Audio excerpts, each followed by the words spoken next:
السلام علیکم ورحمۃ اللہ وبرکاتہ۔ کلاس 9 اردو، سبق پنچایت، سبق نمبر 6 پنچایت، جو کہ منشی پریم چند نے لکھا ہے۔ اس کا خلاصہ ہم نے کیا تھا۔ آج جو ہے میں آپ کو کچھ الفاظ کے معانی اور اس کے سوال جواب ہم کریں گے۔ سب سے پہلے ساجہ کہتے ہیں ہم مشترک حصہ داری، سونپنا، حوالے کرنا، روبرو، سامنے، رکابیاں، پلیٹیں، دم نہ لینا، سانس نہ لینا، فیض، فائدہ، سخاوت، بھلائی، تحصیل علم، علم حاصل کرنا، تازیانے، کوڑے، چابک، وعدے وعید، قول و قرار، پگڑی کی مہر، رجسٹری، پنچایت، پنچوں کی کمیٹی، جھگڑا رفع کرنے کا جلسہ، ٹھیک ہے۔ رسوخ، رسائی، دانست، سمجھ، ادراک، واقفیت، ٹھیک ہو گیا۔ یکا گاڑی، تانگا، جوتنا، لگانا، گھوڑے کو اس تانگے میں لگانا۔ یکے کا جوا، تانگے میں جانور جوتنے کی جگہ، ٹھیک ہے۔ دوبر، مشکل، مار کی تاب نہ لانا، مار برداشت نہ کرنا، ٹھیک ہو گیا۔ المناک، غمناک، حفظ ما تقدم، قبل از وقت حفاظت، ٹھیک ہے، وقت سے پہلے حفاظت، پیش بندی۔ جلائے ہوئے، غصے میں آئے ہوئے، چڑچڑا پن، مباحثہ، بحث کرنا۔ گریہ زاری، رونا پیٹنا، دم لے کر، سانس لے کر، دانست، یہ پہلے ہو چکا ہے۔ زخم پر نمک چھڑکنا، سخت تکلیف دینا، ٹھیک ہو گیا۔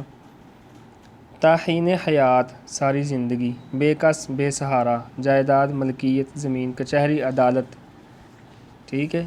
مسند، کرسی، ہرا ہونا، تازہ ہونا، سرسبز و شاداب ہونا۔ اب اس کے شارٹ کوسچن ہیں۔ سب سے پہلا کوسچن ہے جمن شیخ اور الگو چودھری میں دوستی کا آغاز کب ہوا؟ اب بالکل آسان ہے، سبق جہاں سے شروع ہو رہا ہے نا وہاں اس کا آنسر ہے کہ جمن شیخ اور الگو چودھری کا دوستی کا آغاز اس زمانے میں ہوا جب دونوں لڑکے جمن کے پدر بزرگوار شیخ جمعراتی کے روبرو زانوئے ادب طے کرتے تھے، ٹھیک ہے۔ کوسچن نمبر 2 دیکھیں، شیخ جمن کی بیوہ خالہ کی ملکیت کے ہبہ نامہ کی رجسٹری کے بعد خالہ سے کیسا سلوک تھا؟ اس کا جواب یہ ہے کہ شیخ جمن کی بیوہ خالہ کی ملکیت کے ہبہ نامہ کی رجسٹری کے شیخ جمن کے نام ہو جانے کے بعد شیخ جمن نے بوڑھی خالہ کی خاطرداریاں ختم کر دیں۔ خالہ کی شکایت پر شیخ جمن بے اعتنائی سے پیش آیا۔ نیکسٹ دیکھیں، الگو چودھری کے پنچ مقرر ہونے پر شیخ جمن کیوں خوش تھا؟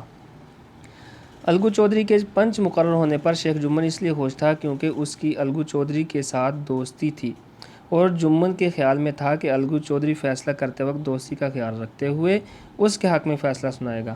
الگو چودھری نے کیا فیصلہ سنایا؟ الگو چودھری نے فیصلہ سنایا، شیخ جمن، پنچوں نے اس معاملے پر اچھی طرح غور کیا ہے، زیادتی سراسر تمہاری ہے، کھیتوں سے معقول منافع ہوتا ہے، تمہیں چاہیے کہ خالہ جان کے ماہوار گزارے کا بندوبست کر دو، اس کے سوا اور کوئی صورت نہیں ہے، اگر تمہیں یہ منظور نہیں تو ہبہ نامہ منسوخ ہو جائے گا، ٹھیک ہے۔ نیکسٹ دیکھیں، الگو چودھری کا فیصلہ سن کر شیخ جمن کا رد عمل کیا تھا؟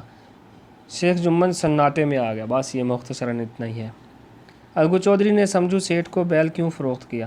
الگو چودھری نے میلے سے 2 بیل خریدے تھے، ایک بیل مر گیا تھا، دوسرا اس کے کسی کام کا نہ تھا، اس کا جوڑا بہت ڈھونڈا مگر نہ ملا، ناچار اور بے بس ہو کر اسے اس کو بیچنا پڑا، ٹھیک ہے۔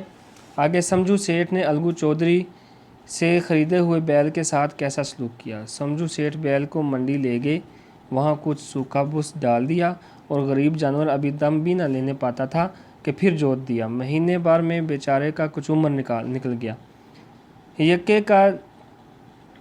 یکے کا جوا دیکھتے ہی بیچارے کا ہاؤ چھوٹ جاتا، ایک ایک قدم چلنا دوبر تھا، ہڈیاں نکل آئی تھی، لیکن اصیل جانور مار کی تاب نہ تھی۔